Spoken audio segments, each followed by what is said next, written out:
بأكثر من الضعف. إنها المادة الأخطر في العالم، والتي نتناولها جميعا نشربها بسعادة بالغة ونقدمها لأطفالنا مع كل وجبة ونحن سعداء، ولكنها ستدمر عقولهم وصحتهم بشكل لن تتصوره، وكأنها سم قاتل مرعب ومخيف. إنها المادة التي تستخدم في تحضير المشروبات الغازية كبيبسي وكوكا كولا، مادة الأسبرتام، المادة الأخطر في العالم كله، والتي قد تقضي عليك أنت وأطفالك وعائلتك دون أن تشعر. منذ أسابيع تصدم منظمة الصحة العالمية العالم كله حينما تصنف مادة الأسبرتام المستخدمة في صناعة المشروبات الغازية كمادة مسرطنة رسميا.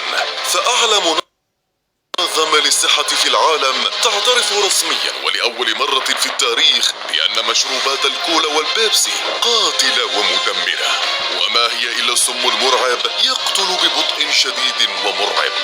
تستخدم هذه المادة القاتلة أيضا في منتجات الآيس كريم والزبادي والشوكولاتة والحلويات والعلكة كبديل للسكر، وغالبا ما يكتب عنها أنها منتجات دايت مناسبة لمن يقومون بعمل الحمية ولا يريدون تناول منتجات بها سكر. ولكن المرعب أن هذه المنتجات أكثر ضررا بشكل مخيف من السكر.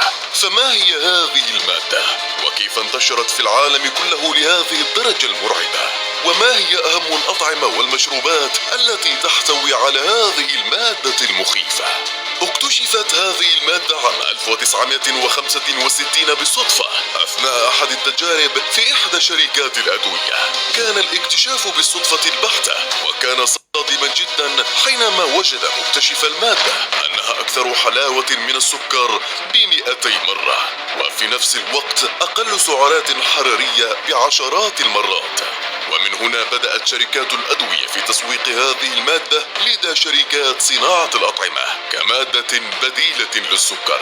وفي عام 1974 كانت هيئة الغذاء والدواء الأمريكية على وشك أن تعطي تصريحها باستخدام المادة في صناعة الطعام والدواء، بعد أن أكدت لها الشركة المنتجة أن منتج الأسبرتام آمن 100%.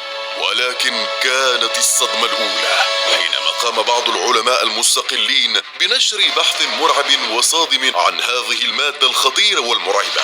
فهذه المادة تتسبب في أمراض السرطان المتعددة، ضمور في المخ، التخلف العقلي، أورام في الدماغ، أمراض القلب، الذبحة الصدرية، الجلطة الدماغية، سرطان الكبد القاتل، أورام الأطراف العصبية، اضطراب في الغدد الصماء العصبية مما ينتج عنها أمراض خطيرة مثل داء السكرية، ضخامة الأطراف، داء جريفز، داء أديسون، فرط وقصور نشاط الدرقية.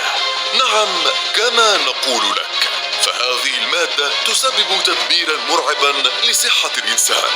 وبدلا من أن تمنع هيئة الغذاء والدواء الأمريكية هذه المادة، وافقت عليها في ظروف غامضة يحومها الفساد الشديد، وبدأ استخدامه في أمريكا عام 1980 لينتشر في العالم كله تدريجيا، وكأن الشيطان بنفسه يشرف على عملية تدمير صحة كل سكان العالم. مرعب، أليس كذلك؟ تصل قيمة صناعة هذه المشروبات التي تحتوي على هذه المادة إلى 500 مليار دولار سنويا، وتتواجد هذه المادة في كل مشروبات الدايت مثل كوك زيرو وبيبسي دايت وكوك دايت وريد بول دايت وسيفن اب فري وماونتن ديو دايت. أغلب أنواع العلكة مثل تريدنت ومنتوس وغيرهم، وفي أغلب أنواع الزبادي قليل الدسم أو اللايت، وفي حبوب الإفطار التي تعطيها لأطفالك يوميا، وفي أطعمة سناكس والشوكولاتة وغيرهم، وأغلب بدائل السكر التي نعرفها. وقبل أن تشتري أي منتج من هؤلاء يجب عليك تفقد المواد المستخدمة في التصنيع إن كانت تحتوي على هذه المادة القاتلة أم لا.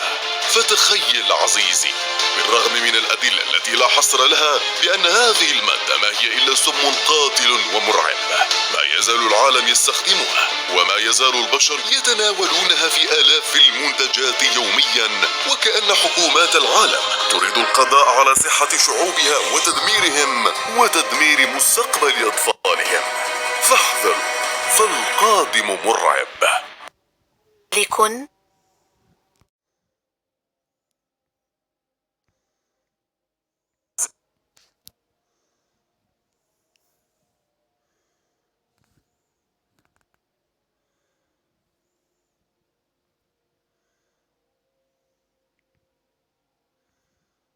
ملك تسبب السرطان والتخلف العقلي وأضرار خطيرة في الدماغ، وتتسبب في تأخر قدرات طفلك العقلية وزيادة نسبة وفرص إصابتك بالسرطان وأمراض القلب حينما يتقدم سنك بأكثر من الضعف.